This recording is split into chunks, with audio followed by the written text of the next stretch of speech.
नमस्कार, जय हिंद, वंदे मातरम। दोस्तों, आप सभी का स्वागत है आपके अपने YouTube channel crack competition by सुबीके में।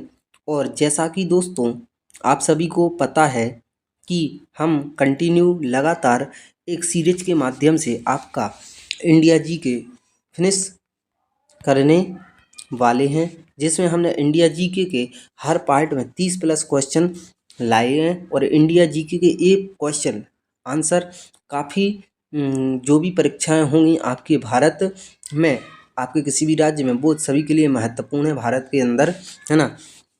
और हमने अभी तक इंडिया जीके के 4 पार्ट अपलोड कर दिए हैं इस सेशन पर, है ना। आज जो पार्ट हम करने वाले हैं वो इंडिया जीके का कौन सा पार्ट है? पार्ट 5, है ना। तो हमने 120 क्वेश्चन आपको बता दिए थे। अगला जो क्वेश्चन है 121। तो जिसने भी अभी तक चैनल को सब्सक्राइब नहीं किया, वीडियो को लाइक नहीं किया, एक बार ज़रूर कर लें, है ना। और अधिक से अधिक शेयर करें। तो चलते हैं अपने अगले क्वेश्चन के साथ। भारत के किस प्रदेश की सीमाएं 3 देशों क्रमशः नेपाल, भूटान और चीन से मिलती हैं? तो भारत के पड़ोसी देशों की संख्या कितनी है? 8 है।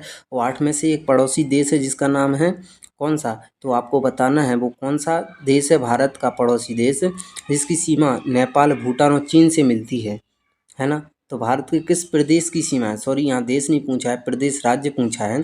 तो प्रदेश, भारत के किस प्रदेश की सीमा है 3 देशों नेपाल, भूटान और चीन से मिलती हैं, वो आपको बताना है। तो वो एकमात्र राज्य है जिसका नाम है सिक्किम। कौन सा है? जी हाँ दोस्तों, सिक्किम है, यानी option D is the correct answer. और आप सभी को पता है, अगर अपन सिक्किम की बात करें तो जनसंख्या की दृष्टि से भारत का सबसे छोटा राज्य है जिसका नाम क्या है? सिक्किम। जनसंख्या की सबसे बड़ी दृष्टि से, जनसंख्या की दृष्टि से सबसे बड़ा राज्य है जिसका नाम है उत्तर प्रदेश। तो इन फैक्टों को जरूर याद कीजिएगा। अगला क्वेश्चन है 122। भारत का सर्वोच्च पर्वत शिखर कौन सा है? तो भारत का सर्वोच्च पर्वत शिखर है, उसका नाम है K2 Godwin Austen. K2 Godwin Austen, यानी option C is the correct answer. अगला क्वेश्चन है 123। भारत की कौन सी पर्वत श्रेणी नवीनतम है, मतलब नई पर्वत श्रेणी कौन सी है? तो उसका नाम है हिमालय, है ना, जो भारत के उत्तर पूर्वी भाग में फैली हुई है। तो option A is the correct answer दोस्तों। अगला क्वेश्चन है 124। भारत में निम्न में से कौन सी पर्वत श्रेणी केवल एक राज्य में फैली हुई है? तो एक राज्य में कौन सी? भारत में कितने राज्य हैं वर्तमान में? 28 राज्य हैं। और 28 राज्यों में एक राज्य है जिसका नाम है महाराष्ट्र। तो पूरे महाराष्ट्र में एक पर्वत श्रेणी फैली हुई है जिसका नाम है अजंता। दोस्तों, क्या है? अजंता। और अजंता किस ऑप्शन में? ऑप्शन बी में। तो option B is the correct answer. अगला क्वेश्चन नंबर 125। अरावली पर्वत का सर्वोच्च शिखर क्या कहलाता है? तो अरावली पर्वत का सर्वोच्च शिखर कहलाता है गुरु शिखर। जी हाँ दोस्तों, गुरु शिखर, यानी option A is the correct answer. अगला क्वेश्चन है 126। और 126 का कहना है निम्न में से सबसे प्राचीन पर्वत श्रेणी कौन सी है? तो सबसे प्राचीन पर्वत श्रेणी है जिसका नाम है अरावली पर्वत श्रेणी। अरावली पर्वत श्रेणी, यानी option C is the correct answer. अगला क्वेश्चन है 127। तो सभी क्वेश्चन काफ़ी महत्वपूर्ण हैं, तो इनको याद करना है, नोट डाउन करना है, एक रजिस्टर आप जरूर बना लीजिए। अगला है तुजू दर्रा। दर्रा क्या होता है पहले आपको ये समझो। तो दो पहाड़ों के बीच जो सकरा रास्ता होता है, ये सकरा रास्ता होता है, इसी को हम कहते हैं दर्रा। घाटी क्या होती है? दो पहाड़ों के बीच जो चौड़ा रास्ता होता है इसे घाटी कहते हैं, और दो पहाड़ों के बीच जो सकरा रास्ता होता है इसे दर्रा कहते हैं। तो एक दर्रा है जो भारत को किस देश से जोड़ता है? तो भारत को जोड़ता है म्यांमार से। किससे जोड़ता है दोस्तों? म्यांमार से, यानी option A is the correct answer. अगली क्वेश्चन है 128। भारत की सबसे बड़ी बाह्य नदी कौन सी है? तो भारत की सबसे बड़ी बाह्य नदी है जिसका नाम है गंगा। कौन सी है? गंगा, यानी option C is the correct answer. अगला क्वेश्चन है दोस्तों 129। नर्मदा नदी का अधिकांश भाग भारत के किस राज्य में बहता है ना? तो नर्मदा नदी जो निकलती है वो कहाँ से निकलती है? मध्य प्रदेश के अमरकंटक जिले से निकलती है और अरब सागर में गिरती है, आप सभी को पता है। तो नर्मदा नदी का अधिकांश भाग भारत के मध्य प्रदेश में सर्वाधिक बहता है। तो option A is the correct answer दोस्तों। अगला क्वेश्चन 130। निम्न में से किस नदी का उद्गम स्थल भारत में नहीं है? तो चुनाव का है, रावी का है उद्गम स्थल, व्यास का है, लेकिन सतलज नदी का उद्गम स्थल भारत में नहीं है। तो option C is the correct answer. अगला क्वेश्चन, और ये नदियां हैं ये किसकी सहायक नदियां हैं ये पूछा जाता है। तो ये चारों हैं, ये क्या है किसकी सहायक नदियाँ, सिंधु की सहायक नदियाँ। तो क्वेश्चन आता है सिंधु की सहायक नदियाँ कितनी हैं, और सिंधु की सहायक नदियों की संख्या 5 है, जिनमें से चिनाब, रावी, ब्यास और सतलज है ना। और एक और नदी इसमें ऐड कर लेना जिसका नाम है झेलम। कौन सी है, झेलम। तो ये पांचों नदियाँ सिंधु नदी की सहायक नदियाँ हैं। इन फैक्टों को भी जरूर याद कीजिएगा। अगला क्वेश्चन है 131। भारत की सबसे मीठे जल की झील निम्न में से कौन सी है। तो मीठे पानी की झील कौन सी है, उसका नाम है वुलर झील। और वुलर झील यानी option C is the correct answer. एक फैक्ट जरूर लिखिएगा, जो वुलर झील है ये किस राज्य की है, तो राज्य नहीं पहले था, अब तो जी केंद्र शासित प्रदेश है, जिसका नाम है जम्मू एंड कश्मीर में स्थित है वुलर झील। अगला क्वेश्चन, उत्तर पूर्वी भारत की सबसे बड़ी लोकटक झील किस राज्य में है ना। तो सबसे बड़ी जो लोकटक झील है वो है अपनी कहाँ पर दोस्तों, कहाँ पर है, तो वो है मणिपुर में। कहाँ पर है, मणिपुर में। तो मणिपुर की राजधानी क्या है, इसका आंसर कमेंट बॉक्स में जरूर बताना। तो option B is the correct answer. अगला क्वेश्चन है दोस्तों 133। भारत में ताजे पानी की सबसे बड़ी वुलर झील किस राज्य में है। तो ताजे पानी की सबसे बड़ी झील कौन सी है भारत में, वुलर, जो है जम्मू कश्मीर में। कहाँ पर है, जम्मू कश्मीर में, यानी option B is the correct answer. अगला क्वेश्चन है दोस्तों, भारत की प्रसिद्ध लेगून झील कौन सी है। तो लेगून झील कौन सी है, तो उसका नाम है चिल्का झील। चिल्का झील किस भारतीय राज्य में है, तो ये उड़ीसा में। कहाँ पर है दोस्तों, उड़ीसा में, यानी option B is the correct answer. अगला क्वेश्चन है 135। भारत के किस राज्य में फुल्लर झील है। तो जो फुल्लर झील है भारत के किस राज्य में, उत्तर प्रदेश। कहाँ पर है दोस्तों, उत्तर प्रदेश, यानी option D is the correct answer. अगला क्वेश्चन है दोस्तों 136। भारत में प्रथम बहुउद्देशीय नदी परिघाटी परियोजना का निर्माण निम्न में से किस नदी पर किया गया है। तो किस नदी पर किया गया, तो उसका करेक्ट आंसर होगा दामोदर नदी, यानी ऑप्शन सी अपना बिल्कुल सही आंसर होगा।